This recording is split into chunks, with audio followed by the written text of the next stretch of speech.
మనం పనిచేసేది మోస్ట్లీ డబ్బుల కోసం లేదా పేరు ప్రఖ్యాతుల కోసం చేస్తూ ఉంటాం. కానీ ఒక యోగి దేనికోసం పనిచేస్తాడు తెలుసుకుందాం. నమస్కారం, జై శ్రీరామ్. భగవద్గీత 5వ అధ్యాయం 11వ శ్లోకం. కాయేన మనసా బుద్ధ్యా కేవలై రింద్రిరైరపి యోగినః కర్మ కుర్వంతి సంగం త్యక్త్వాత్మ శుద్ధయే. శ్లోకానికి అర్థం ఏంటి అంటే, శ్రీకృష్ణ పరమాత్మ అర్జునుడితో ఈ విధంగా చెప్తూ ఉన్నారు.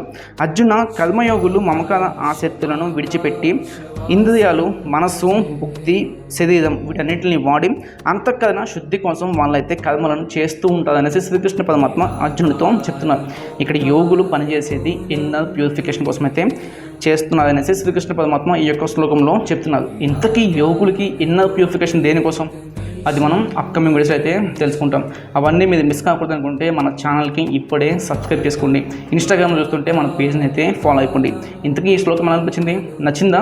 నచ్చితే కామెంట్ చేయండి. రాధాకృష్ణ.